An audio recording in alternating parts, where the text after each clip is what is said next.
Hello, hello and welcome sa Russia TV mga kapatid, at meron tayong debate na magaganap ngayon between MCGI and RCC mga kapatid sa paksang alin ang tunay na iglesia ng Diyos ayon sa Biblia, ang MCGI o ang Catholic Church mga kapatid. So again, ang topic natin ngayon, alin ang tunay na iglesia ng Diyos ayon sa Biblia, MCGI o Catholic Church. So ang ating first speaker dito si Brother Jules ng MCGI at second speaker natin si Brother Jared ng Roman Catholic Church mga kapatid. Sa ating setup ng debate, meron tayong 10 minutes sa presentation, 7 minutes sa pagtatanong, 10 minutes sa rebuttal, 7 minutes sa second cross, at meron tayong 5 minute na final conclusion. Mauuna si second speaker, mahuli si first speaker. Sa ating rules mga kapatid, standard rules ito ng Russia TV, so hindi naman sila bago sa ating platform, no? So summarize ko na lang. Rule number 1, yung 20 seconds na pagsagot. Rule number 2, yung categorical question. Dapat yung unang lalabas sa bibig nyo ay yung categorical. Rule number 3, kung wala kayong masagot or hindi kayo makapili doon sa pagpipilian, meron kayong 10 seconds na pagsagot. Rule number 4, kung ano yung tanong, yun ang sasagutin. Rule number 5, sa first stand doon lang dapat magtanong sa inilatag, pero sa rebuttal pwede nang magtanong kahit ano doon. Rule number 6, dalawang warning galing sa akin ay may disiplina yan, so minus 1 minute. Rule number 7, isang objection lang at isang clarification every question at no objection during final conclusion. Rule number 8, no insult about physical appearance, hindi din pinapahintulutan ang mga panlalait physical at yung pagmumura na alam natin, pero meron akong pinapahintulutan ng mga salita gaya ng kulto, demonyo, sinungaling, mangmang at iba pa ay maaaring gamitin. Rule number 9, no challenge question. Ito yung mga tanong na kung mabasa ko or paano kung mabasa ko. Rule number 10, para sa sensitive question, hindi ko pinapahintulutan pinapahintulutan ko, yung mga sensitive na paksa, kabilang doon yung mga personal na question, pero maaari ding hindi sagutin ang tanong. Rule number 11, 7 minutes lamang ako maghihintay pag ma-disconnect ang ating debater. Rule number 7, bilang moderator ako po ay may kapangyarihang magtakda ng bagong rules kung ito lang naman ay kinakailangan. Rule number 13, bilang tagapamagitan, ako'y nagsisilbing tagapangasiwa lamang ng debate na ito at hindi ako responsible sa anumang pananaw, paniniwala o pahayag ng mga debater. Ang mga sagot at opinion ay pananagutan ng mismong nagsasalita. Hindi rin ako mananagot sa anumang hindi pagkakunawaan, pagkasira ng relasyon o iba pang epekto dulot ng nilalaman ng debate. So by the way mga kapatid, ako nga pala si Russia Vista mga kapatid. Ako po ay isang Catholic, one of the member ng Templar of Truth, at ako po yung tatayong moderator, streamer, timer sa debate na ito. So sumasang-ayon ba ang ating first speaker sa lahat ng nabanggit? Okay, sumasang-ayon Mr. Moderator, sumasang-ayon ng MCGI. Okay, at sumasang-ayon din ba ang ating second speaker rather? Paawa tulong ng Diyos para sa kaya ayos, dahil sabi ni Pablo sa 14:40 ng unang Korinto. Sige po kapatid na Lasio. Okay mga kapatid, so before natin simulan ng ating debate, syempre gusto ko muna kayong magpakilala sa ating nasa live, at baka pwede nyong ikwento kung paano nabuo ang topic na ito at paano naman tinanggap ng ating second speaker. Unahin natin ang ating first speaker, pakilala ka kapatid. Okay, salamat sa Diyos sa pagkakataong ito, mga kaibigan, mga kapatid, no?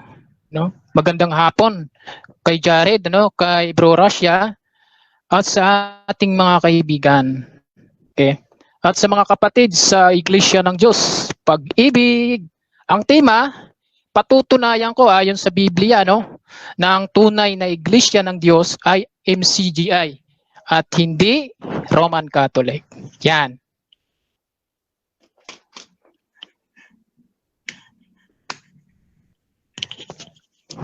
Sa ating second speaker, pakilala ka din.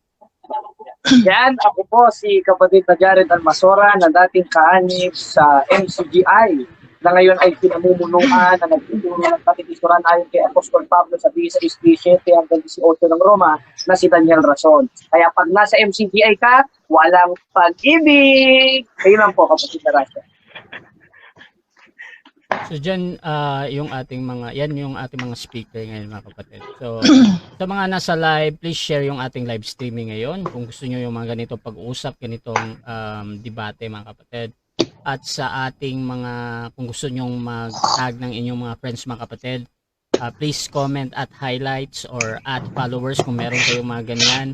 Dahil automatic na yan na magtatag ang inyong mga friends, mga kapatid, para mas madami pa ang makapanood ng mga ganito pag-uusap. So mga kapatid, simulan na natin ang ating debate at bibigyan ko ng 10 minutes sa unang pagpapahayag ang ating affirmative or first speaker rather sa kanyang sa topic ngayon na alin ang tunay na Iglesia ng Diyos ayon sa Biblia, MCGI o Catholic Church. Brother Jules, your time start now. Okay, maraming salamat sa pagkakataong ito, ano, na ating ipapahayag na naman ang tunay na aral. Okay. Okay, sa Biblia, no, sa Biblia mga kaibigan, mayroong mga mahahalagang bagay ang pagsunod sa kalooban ng Diyos at sa kanyang anak na si Jesucristo. Bababasa natin yan sa John 3:16. Okay. Okay, sa panahon ng Panginoon, no, sa panahon ng Panginoong Hesus, inutos ng Diyos na pakinggan natin, no, ang anak ng Diyos, no? Mababasa natin 'yan sa Mateo 17:5. Maliwanag, no? Kaibigan, no? Jared. Maliwanag, Jared. No?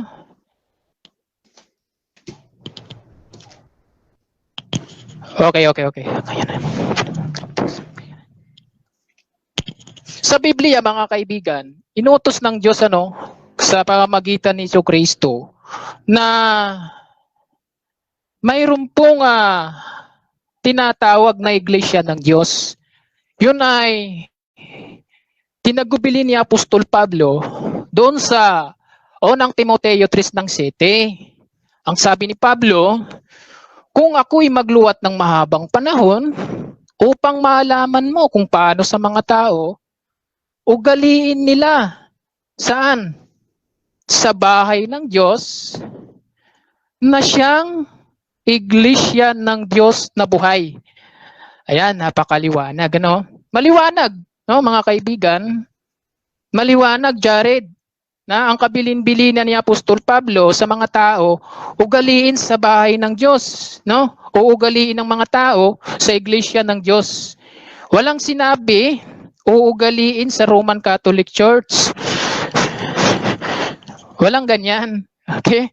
Ang katunayan, Jared, sa Gawa 20:28, ang iglesia ng Diyos binili ng sariling dugo ng Panginoong Hesus.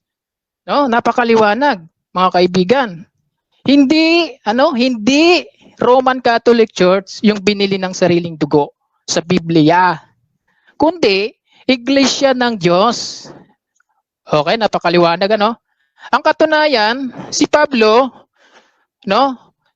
tinawag ni Jesucristo na maging apostol sa kalooban ng Diyos at si Sostenes nating kapatid sa iglesia ng Diyos. No, mababasa yan sa unang Korinto 1:1-2. Tapos 2 Korinto 1:2 din. Pati si Timoteo naging kapatid sa iglesia ng Diyos. Hindi siya naging kapatid sa Roman Catholic kasi hindi naman ganoon, na hindi naral yon ng mga apostol, no? Ang katunayan, no, tinatawag ito MCGI. To Jared, Unang Korinto 10:32. Mateo 28:19. No, mga kaanib sa iglesia ng Diyos, no, ipapangaral sa lahat ng bansa. Kaya tinawag ito MCGI. Kuha? Okay. Bakit hindi naunawaan ni Jared yan na iglesia ng Diyos? No? Bakit hindi naunawaan? Sa Biblia, mga kaibigan, mga kapatid, mayroon pong mga tao tulad ni Jared, no, na masasama, na gumagawa ng kasamaan. Ayan, si Jared yan. Objection, moderator. Dosin ng Jess. Objection, objection? Basta ba naman yata ang parata, ang naparatahan niya. Counter. Wait lang. Ang karapatan niya mag-stay sa Stop tema the time muna, ha? Stop the patungkol time. time. kung sino ang tunay na iglesia ng Diyos, hindi si Brother Jared. Crush mo yata ako. Kanina ka pa Brother Jared ng Brother Jared. Okay. Aminin mo lang Ako. naman kung bayot ka. Okay. Okay, so nag-object ang ating second speaker, bro, dahil doon sa nabanggit yung kanyang pangalan. Bro, Jules, counter objection, bro. Okay, counter ako, nasa pagpapahayag ako, Mr. Moderator, at yung sinasabi ko nasa Biblia, hindi saganang akin. Sinasabi ko lang yung nananahang na Okay. masamang espiritu kay Jared. Okay. So ganito mga kapatid ang ating judgment dito ha. So any observation sa kabilang panig, kahit nagsasabi siya dito ng totoo or nagsisinungaling siya sa moderator, yan yung parte ng presentation niya ha. So pwede namang magbanggit ng pangalan at nasa inyo yan mga kapatid kung paano nyo gamitin. So Brother Jules, tuloy lang. Okay, nasasaktan agad si Jared, no? Bakit gumagawa ng kasamaan, no? Si Jared ang mga tao ito, tulad ni Jared. Ito yung mga tao na pinananahanan ng mga karumal-dumal na espiritu. Yan, no? Jared Marcos 5:2, no? Ikaw yung pinananahanan ng karumal espiritu. Ito ang tawag sa iyo ni Kristo. Ang tawag ni Kristo kay Jared, kayong lahi ng mga ulupong. No, ang tawag sa iyo, ulupong. Ito pa, ang sabi sa iyo. Sa John 8:44, paborito ito ni Jared, no?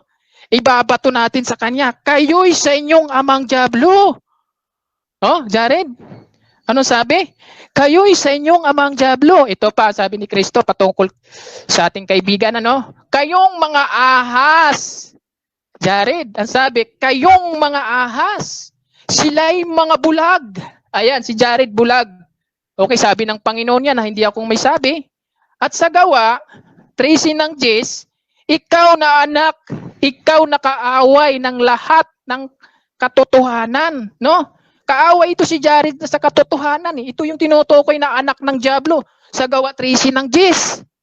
No? Kasi pinapasama niya ang daang matuwid ang MCGI. Kaya ang sabi sa kanya, anak ng diablo, hindi ka ba titigil sa pagpapasama sa daang matuwid ng Panginoon? Yan ka. Ito pa mga kaibigan. Mateo 25:41. Ganito ang ating mababasa. Kung magkagayoy sasabihin naman nila sa mga nasa kaliwa, magsilayo kayo sa akin, kayong mga isinumpa. Si Jared isinumpa, no? Pinapalayo ka ni Kristo. Ito pa. At pasapoy na walang hanggan, no? Na inahanda sa diablo at sa kanyang mga anghel. Kasama dyan si Jared. Ito pa, si Jared to. Sa Biblia, mga kaibigan, mga kapatid, yung mga nakikinig, may mga tao, no, na nakikinig nangakikinig mga espiritu na mapanghikayat at sa mga aral, no, ng mga aral ng demonyo katulad ni Jared, Sa unang Timoteo 4:1-2, ang sabi, sa pamamagitan ng pagpapaimbabaw ng mga tao na nagsisipagsalita ng mga kasinungalingan. Yan, si Jared. Na hiniruhan ng waring bakal na nagbabaga. Ayan. Yan, ganyan. Ganyan na ganyan si Jared. Lapat na lapat sa iyo, kaibigan. Ito pa, kaibigan. Marami tayo niyan. Ito pa, sa awit, 57:3. Ito, lapat na lapat ito sa iyo, Iniibig mo ang kasamaan, Jared, no? Iniibig mo ang kasamaan ng higit sa kabutihan, no? Kasi nasa MCGI ka na, tapos lumayas ka pa. Ang sabi ng Biblia, iniibig mo ang kasamaan ng higit sa kabutihan at ang pagsisinungaling. Ayan. Inibig ni Jared ang pagsisinungaling, Kasi lumipat pa siya na nasa katotohanan na siya. Yan ang sabi sa iyo ng Biblia. Ito pa, sabi sa iyo, awit 28:13. Saan ka na, Jared? Mga manggagawa ng kasamaan na nangagsasalita ng kapayapaan sa kanilang mga kapwa. Ngunit, kasamaan, nasa kanilang mga puso. Yan si Jared, no? Nagsasalita siya sa kanyang kapwa ng kabutihan. Pero yung kasamaan, no? Nagsasalita siya sa MCGI ng kasamaan. Sa makatuwid, no? Trahidor si Jared, no? Trahidor. Taksil ka sa kapwa mo. Ito pa.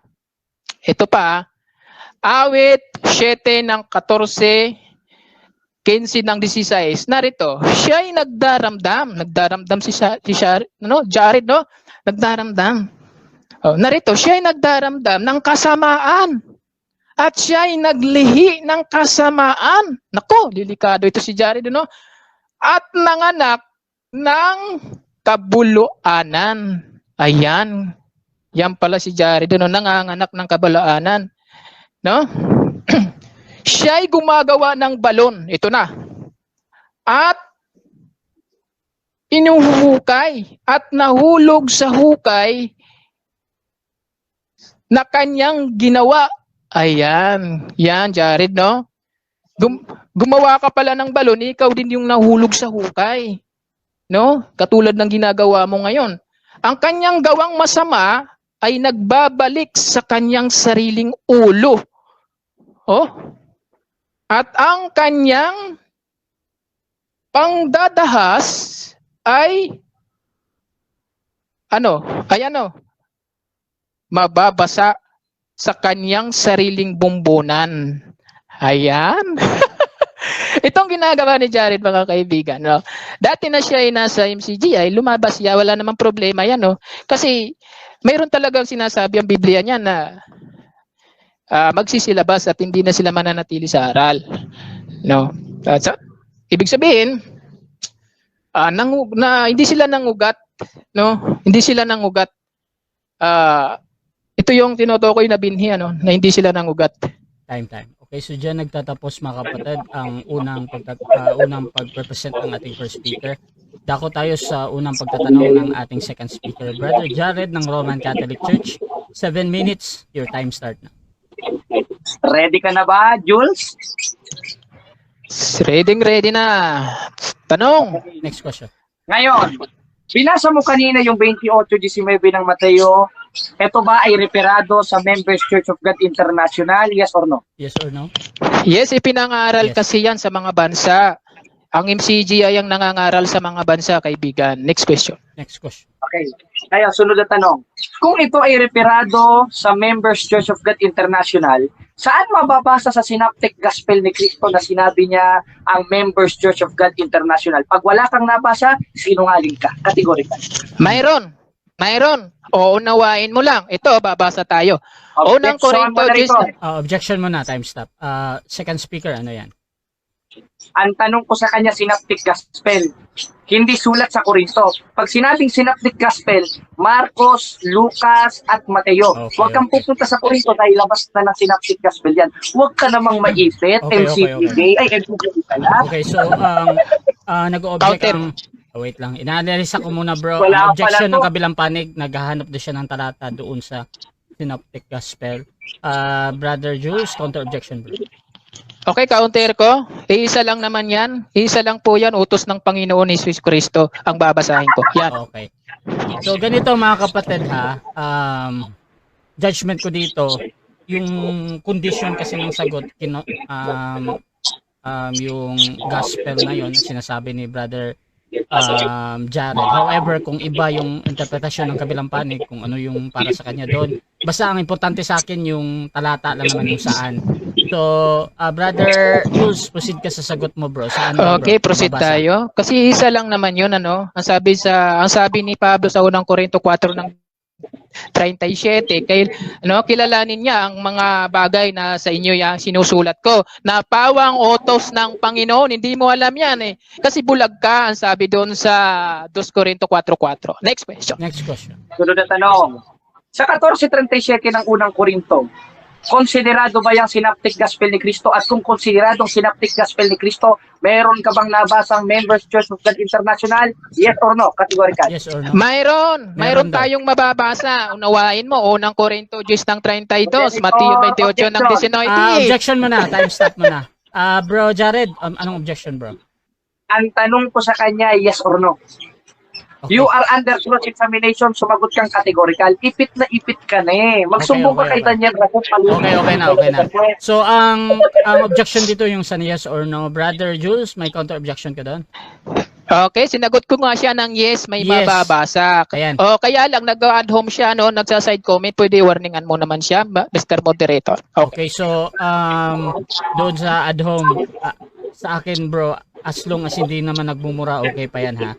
So, kahit nagsasabi siya ng totoo doon or nagsisinungaling. So, ganito bro, sumagot naman yung ating first speaker na yes daw. So, tuloy ka muna sa pagsagot mo bro, Jules. Okay, mababasa natin. Jared, ano? Kasi bulag ka lang, kaibigan. Unang Korinto 10 ng 32, mga iglesia ng Diyos, Mateo 28. Ano? Ipangaral sa mga bansa. Napakaliwanag, MCGI. Napakabulag mo lang, kaibigan. Next question. Next question. Sunod na tanong, dito sa binasa mo sa Korinto, ano ang nakalagay? Mga iglesia ng Diyos o mga MCGI? Categorical. At kung mga iglesia ng Diyos, therefore, hindi mga MCGI. Sagot, categorical. Parehas lang yon. Iglesia ng Objection, Diyos, mga moderator. iglesia ng Objection mo na, MCGI, time stop parehas mo lang yun. na. Wait lang. Objection, Brother Jared, ano yan? Ang tanong ko sa kanya categorical, therefore, you should answer that categorically, hindi parehasali. Patutsada Okay. niya na yan, moderator eh. Warningan Okay. niyo, moderator, pagalitan niyo, kung maaari, palugin niyo sa pwestong batang ito. Okay. So, nag-object ka bro dahil doon sa sagot na parehas. Brother Jules, may counter-objection ka? Ang tanong ko kasi sa kanya, moderator, ang tanong ko Okay, sa kanya, Okay na bro. sa Corinto na binasa niya kanina, Okay na yan, iglesia bro. ng Okay na, Diyos bro. o MCGI ang nakalagay. Okay na yan bro. So, ang objection dito yung pagpipilian lang naman, yung Iglesia ng Diyos or yung MCGI. Brother Jules, Okay, counter ako. counter-objection. Counter. Proceed bro. Okay. Kasi MCGI at saka iglesia ng Diyos, isa lang naman yun. Nasa Biblia, isa lang yun, Mr. Moderator. Okay. So, ganito bro. Sinasagot ko siya. Iisa lang yun kasi bulag ka, hindi nakakakita. So ganito Sunod bro, tanong. ganito. Wait lang. Magja-judgment ko na ako dito. Ang tinatanggap ko yung salitang both ba, yung dalawa daw yung pinipili niya. So sumasagot naman ng categorical. Ang sinasagot is parehas or both. Yan, yan yung interpretation ng moderator. So, Brother Jules, paliwanag mo muna yung parehas bro. Okay, parehas lang yun, MCGI at saka iglesia ng Diyos. Ang kahulugan kasi ng MCGI, ito yung naunang Korinto 10 ng 32, mga kaanib sa iglesia ng Diyos. Hindi alam ito ni Jared kasi bulag nga ito eh. Ano? Sabi doon sa Marcos 4 ng 12. Paano mo ako maisasako niyan, kaibigan? Mahinang tanong mo. Next question. Kasi mahina yung kalaban ko eh. Sunod na tanong. Sabi mo, yung Iglesia ng Diyos at Members Church of God International ay parehas lang.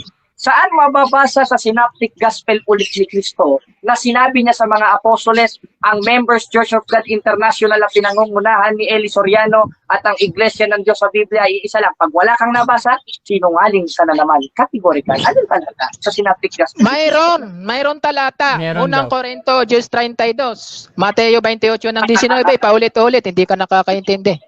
Okay, sunod na tanong.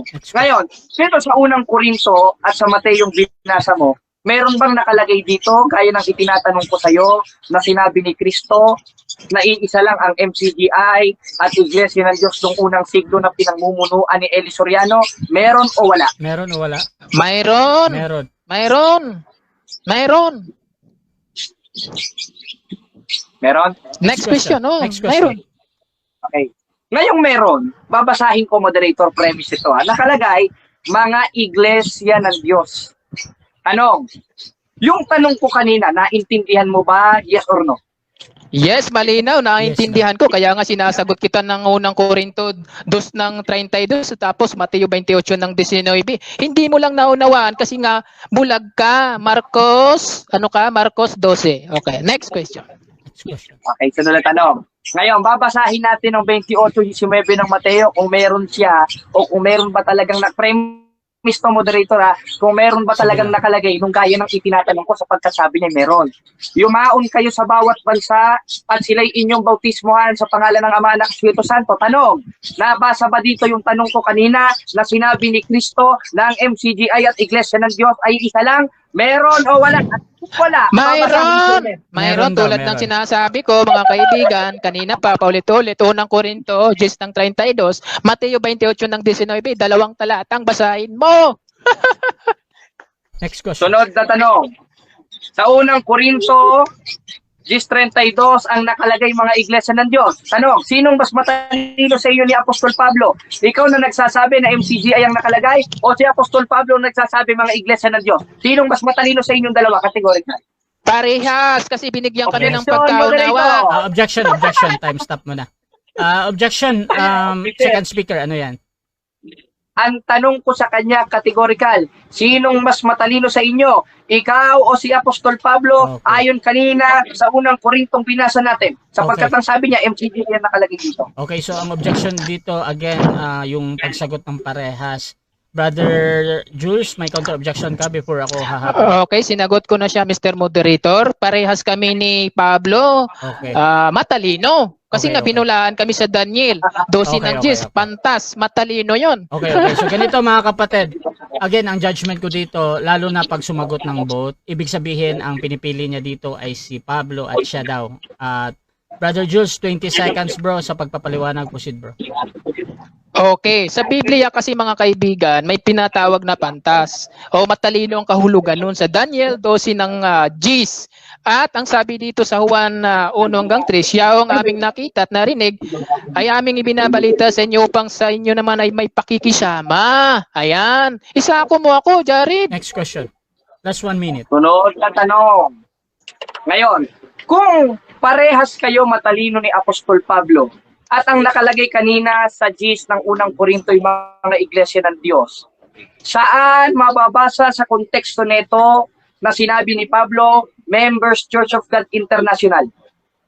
Meron o wala? At kung wala, at kung meron, babasahin natin. Mayroon, unang Meron Korinto, Gis 32, Mateo 28 ng 19. Isa lang naman yun, pawang utos ng Panginoon. Galingan mo kaibigan, parang mahina naman ang tanong mo. Oh, hintayin mo, may. Ayan, sunod na tanong. Sa Gis 32 ng Mateo, ganito ang ating mababasa. Ulit-ulit lang tayo sapagkat hindi nasasagot. Ang sabi sa Gis 32 ng Mateo, ganito ang ating mababasa. Premise lang ito, moderator, ano? Ang sabi, ayan, huwag kayong magbigay ng kadahilan ng ikatitisun sa mga Hudyo man at Grego o sa mga iglesia man ng Diyos. Tanong, anong nakalagay sa Gis 32 ng unang Korinto? Ayan. Naku, napakahina mo. Okay. Mute muna kayo mga bro. Mahina kasi kalaban Mute muna ko. kayo mga bro. So, dyan nagtatapos mga kapatid ang first na pagtatanong ng ating second speaker sa first speaker. So, dako tayo mga kapatid sa ating negative presentation. Pero bago yan, shoutout muna sa ating nasa live kay